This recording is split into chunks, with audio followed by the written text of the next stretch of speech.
नमस्कार दोस्तों, स्वागत है आपका अरोड़ा एकेडमी में। हम लोग इकोलॉजी में 6 से 7 लेक्चर तक कंप्लीट कर चुके थे और आज आपका 8 लेक्चर होगा ये। इसमें हम लोग ऊर्जा का प्रवाह देखेंगे।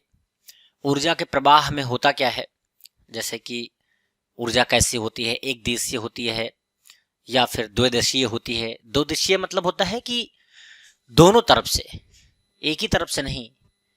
द्विदिशीय मतलब कि मान लीजिए ये है तो इधर से भी आए, इधर से भी आए, ये इधर ये इधर। तो द्विदिशीय होती है कि एदिशीय होती है। इन सारी चीजों के विषय में हम जानेंगे। ऊर्जा के प्रवाह के विषय में पहले जान लेते हैं। खाद्य श्रृंखला में खाद्य पदार्थों या ऊर्जा का क्रमबद्ध स्थानांतरण होता है।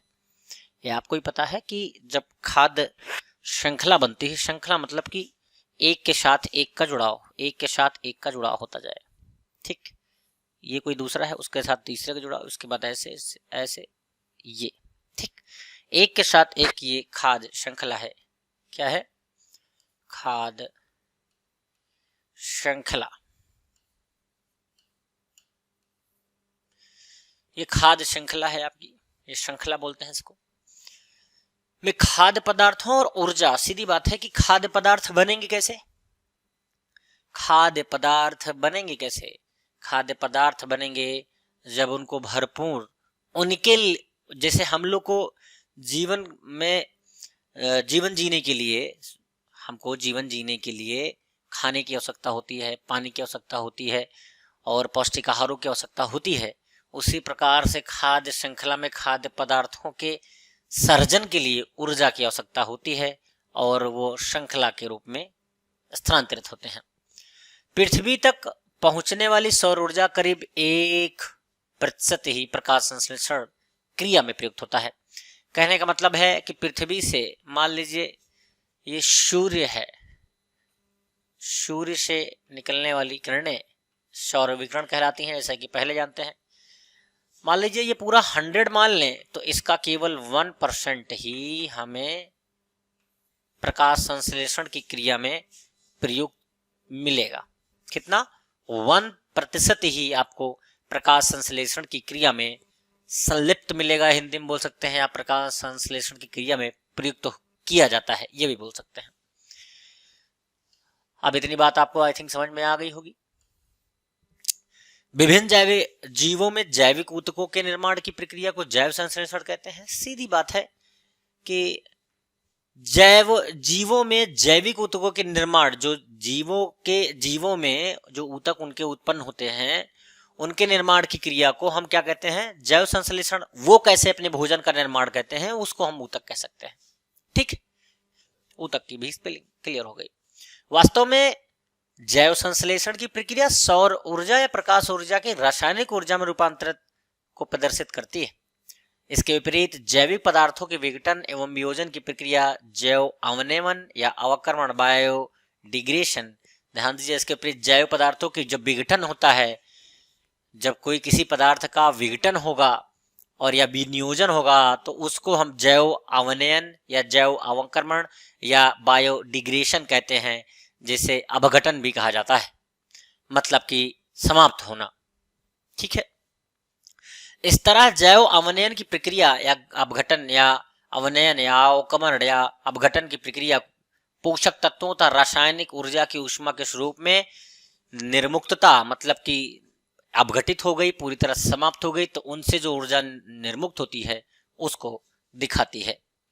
ठीक है, पारिस्थितिकी तंत्र में ऊर्जा का स्थानांतरण एक पोषण स्तर से दूसरे पोषण स्तर में होता है। ये कैसे होता है ये जान लेते हैं। मैंने जैसे कि बताया, खाद्य श्रृंखला क्या होती है, में एक पोषण स्तर से दूसरे पोषण स्तर तक हमेशा ऊर्जा का स्थानांतरण होता है।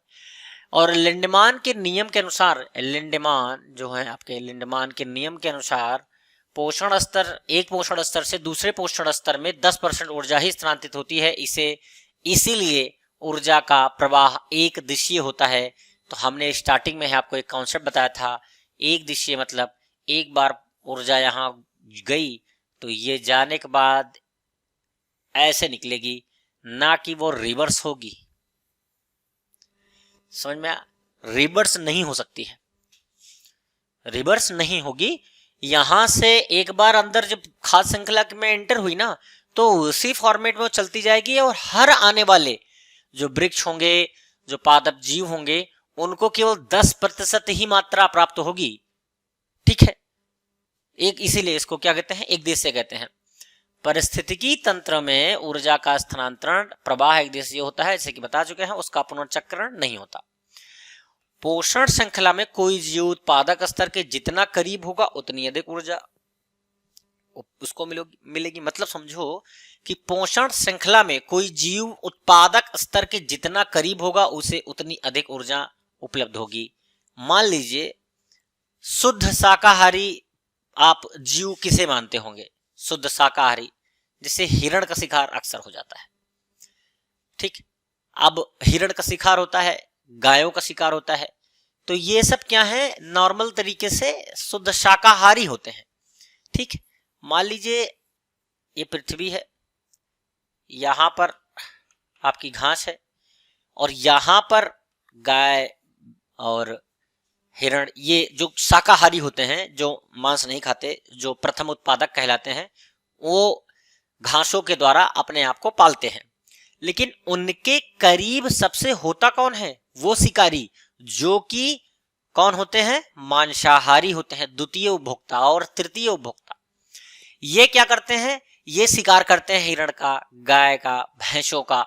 जब इनका शिकार करते हैं तो उनसे उनको जो ऊर्जा मिलती है वो ज्यादा से ज्यादा मिलती है, बल्कि हिरण को घास से उतनी अच्छी ऊर्जा ना मिल पाई जितनी ऊर्जा उसको हिरण से मिली और भैंसों से मिली। ऊर्जा मतलब कि भाई अब सिंपल सी बात, आजकल नॉनवेज का जमाना है, बहुत लोग नॉनवेज खाते हैं, पता नहीं दूसरों को मार के खाने में कितना आनंद मिलता है लोगों को। सोचिए, बकरी जला देते हैं, कभी मुर्गा खा लेते हैं, मतलब बहुत प्रकार के, सबके अपनी अपनी स्वतंत्रता है और सबके अपनी अपनी पसंद है, तो कोई कुछ भी कर सकता है। लेकिन एक बात बताइए, जीवों को मार कर खाना कहाँ तक उचित है? तो ये अपनी अपनी श्रद्धा और भक्ति पे है। तो उसी प्रकार से एक जीव जब दूसरे जीव को मार रहा है जंगल में ही, क्या हम आप देख पा रहे हैं? ये भी कॉमन पॉइंट है। लेक्चर देना आसान होता है, लेकिन सच्चाई ये है कि वो जंगल में भी तो अत्याचार हो रहा है। एक शेर है, हिरण का शिकार कर लेता है, तब कोई नहीं बोलता। अगर मानो कोई किसी को मान लो नॉन वेज खा ही लेता है तो उसमें क्या बुराई है, लोग तर्क दे सकते हैं। तो वो विवाद का विषय है, हम उस पर नहीं जाते हैं। तो कहने का मतलब है, एग्जाम्पल के तौर पे समझिए कि हिरण का शिकार जब करेगा तो ज्यादा एनर्जी प्राप्त होगी, कि घास को खाएगा शेर तब ज्यादा एनर्जी प्राप्त होगी। वही सेम कॉन्सेप्ट बता रहा है। पोषण श्रृंखला में कोई जीव उत्पादक स्तर के जितना करीब होगा, जितनी ज्यादा नजदीकियां बना के रखेगा, जितना ज्यादा शिकार को करेगा, उतना ही ज्यादा वो पौष्टिक और स्वादिष्ट के साथ साथ ऊर्जावान भोजन ग्रहण करेगा। ठीक है, अब ये सूर्य से निकलने वाली कुछ किरणें कहां पड़ती हैं? उत्पादक पे पड़ती हैं। मृदा एंड जल पोषक इससे अपना भोजन ग्रहण करते हैं। फिर यही किरणें शाकाहारी पड़ती हैं और बाद में ये अपघटित हो जाते हैं। अपघटन शाकाहारियों का फिर मांसाहारियों में भी हो जाता है। ठीक, अब नीचे आगे आ जाइए। पोषण स्तर में 3 अवधारणाएं शामिल हैं: खाद्य श्रृंखला, खाद्य जाल, पारिस्थितिकी पिरामिड। पहली बात तो खाद्य श्रृंखला मैंने बता दी है। ऊपर खाद्य श्रृंखला क्या होती है? परतंत्र के भीतर विभिन्न जीवों में पोषण स्तर के माध्यम से संबंधित होता है, अर्थात प्रत्येक जीव किसी अन्य जीव का भोजन बन जाता है, जैसे कि मैं अभी तक बताता आया हूं, और उन्हीं को एक जीवों का अनुक्रमण या खाद्य श्रृंखला, फूड चेन बनता है। एक खाद्य श्रृंखला के सदस्य होते हैं, बेसिकली केवल एक ही, कुछ प्राणी केवल एक ही प्रकार का आहार ग्रहण करते हैं और इसीलिए वे एक ही खाद्य श्रृंखला के सदस्य हो सकते हैं। आगे अगर हम देखें तो अन्य प्राणी अलग अलग प्रकार के आहार ग्रहण करते हैं, इसीलिए वे न केवल विभिन्न खाद्य श्रृंखला के सदस्य होते हैं, बल्कि अन्य श्रृंखलाओं के भी वो अलग अलग सदस्य हो सकते हैं। कहने का मतलब यह है कि मान लीजिए आपके साथ में कोई व्यक्ति है, अंडा खाता है, केवल वो अंडा खाता है, लेकिन आपका मित्र आपके साथ में केवल अंडा खाता है, आप भी अंडा खाते हो, लेकिन हो सकता है उसका भी कोई और मित्र हो जिसके और बहुत सारे मित्र हों जो नॉनवेज में बहुत प्रकार की चीजें आती हैं, अब तो ज्यादा तो नॉलेज नहीं है हमें, वो भी साथ में खाते हो। तो हो सकता है कि इनका दोस्त, तो आपका दोस्त जो है वो आपके साथ अंडा खाता हो लेकिन उनके साथ मीट भी खाता हो, वो भी अदर सदस्यों, अलग प्रकार के सदस्यों का मेंबर भी बन गया। आपके साथ अंडा का मेंबर है, उनके साथ अगर वो मीट खाता है, किसी प्रकार के चिकन बिरयानी खाता है, तो उसके साथ में उनका मेंबर बन गया। अगर उसी में कोई जो है मछली खाने वाला निकला तो उनके साथ उनका मेंबर बन गया। तो कई प्रकार के, कई अलग अलग सदस्यों का मेंबर बन सकता है, लेकिन आपके साथ वो अंडा खाता है, आप उसके लिए इंडिविजुअल हो, आप केवल अंडा खाने वाले फैमिली से बिलोंग करते हो। वही चीज यहां पर बताई जा रही है। अब दूसरी बात आ जाते हैं खाद्य श्रृंखला में। हमने खाद्य श्रृंखला देख लिया, अब खाद्य श्रृंखला में ही आप देख लीजिए पारिस्थितिकी तंत्र के कार्य में खाद्य श्रृंखला देखा, खाद्य श्रृंखला के प्रकार देख लेते हैं। चरण खाद्य श्रृंखला क्या होती है? उपभोक्ता जो भोजन के पौधों अथवा पौधों के भाग का उपयोग करके श्रृंखला आरंभ करते हैं। ध्यान से सुनिए कि चरण मतलब स्टार्ट होना, कहां से खाद्य श्रृंखला स्टार्ट हो रही है उसकी बात कर रहे हैं। तो वो मैंने स्टार्टिंग में ही बता दिया कि जो घास होती है, जो घास खाके, चारा खाके अपना पेट पालते हैं, मांसाहारी नहीं होते हैं, किसी का शिकार नहीं करते हैं, वहां से खाद्य श्रृंखला स्टार्ट होती है। तो वही कह रहा है, वह उपभोक्ता जो भोजन के रूप में पौधों तथा पौधों के भागों का उपयोग करके श्रृंखला आरंभ करते हैं, प्रथम या चरण खाद्य श्रृंखला कहलाते हैं। घास में टिड्डा, पक्षीगण, बाज आते हैं। अपरद खाद्य श्रृंखला किसे कहते हैं? यह खाद्य श्रृंखला क्षय होते प्राणियों और पादप शरीर के मृत जैवों पदार्थों से आरंभ होकर सूक्ष्म जीवों में और उनके खानों में, सूक्ष्म जीवों और उनके खानों के द्वारा ये परभक्षियों, मतलब कि जो परभक्षी होते हैं, दूसरों को खाने वाले होते हैं, उन तक पहुंचती है। और ये इस प्रकार के, जैसे कुछ क्या होता है, जैसे मान लो कि आपके यहाँ कोई जानवर मर गया, उसका अपघटन होगा कैसे? वो बॉडी डिकम्पोज कैसे होगी? तो उसका अपघटन ये कीट, मांसभक्षी, छोटे छोटे कीड़े अंदर जो रहते हैं वही तो करते हैं, वो अपरद खाद्य श्रृंखला में आते हैं। ठीक, अब आ जाइए एक उथले समुद्र जीवों के समुदाय में संपूर्ण ऊर्जा का लगभग 80% भाग अपरद खाद्य श्रृंखला में प्रभावित होता है। एक उथले, ऊपर उथले मतलब कि बहुत गहराई में हो समुद्र, मान लीजिए ये है और ये तली है, तो यहां की बात कर रहा है उथले, यहां पे। ठीक, समुद्र के जीवों के समुदाय में संपूर्ण ऊर्जा का लगभग 80%, कितना? 80% भाग अपरद खाद्य श्रृंखला में प्रभावित होता है। अपघटित चीजों को वो स्वतः फिर से निगलने का काम करते हैं। अब इसी से आ जाइए, अभी देख लीजिए, ये बहुत इंपॉर्टेंट है, कभी कभी पूछ लेता है। पोषण स्तर चारागाह बायोम, तालाब बायोम और सागर बायोम। प्रथम उत्पादक कौन है चारागाह में? घास है। तालाब में प्रथम उत्पादक कौन है? आपका शैवाल है। सागर में कौन है? पादप प्लवक है। प्राथमिक उपभोक्ता कौन है चारागाह में? टिंडा है। तालाब में प्रथम उपभोक्ता कौन है? मच्छर लार्वा है। सागर में प्रथम उपभोक्ता कौन है? प्राणिमंद प्लावक हैं। द्वितीय उपभोक्ता चारागाह में चूहा है। तालाब में ड्रैगन फ्लाई लार्वा है और सागर में मछली है। तृतीय की बात करें तो चूहा को सांप खा सकता है, तालाब में मछलियां खा सकती हैं और सागर में सील मछली को खा सकता है। चतुर्थ उपभोक्ता की बात करें तो सांप, चूहा, टिड्डा, इन सब को बाज खा सकता है। तालाब में रैकून नाम का कोई पक्षी है, वो मछली, ड्रैगन फ्लाई लार्वा, मच्छर लार्वा और शैवाल को खा सकता है। सफेद शाक, सील और मछली इन सब को खा सकती है। ठीक है, अब आपको पूरी तरह समझ में आ गया होगा। अभी आप और देख लीजिए खाद्य श्रृंखला और खाद्य जाल में बेसिक डिफरेंस क्या होता है। तो सीधा सीधा मैंने खाद्य श्रृंखला बताया है, खाद्य जाल बता देते हैं, लेकिन दोनों को कंपेयर करके।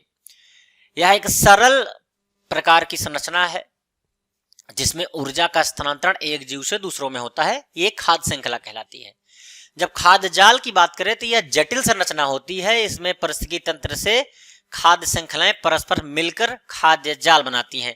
ध्यान दे सुनिए कि खाद्य श्रृंखला तो मान लीजिए मैंने बताया आपकी बन गई खाद्य श्रृंखला और इसमें फिर दूसरी मिल गई, लेकिन कई सारी खाद्य श्रृंखलाएं मिलकर के खाद्य जाल का निर्माण करती हैं।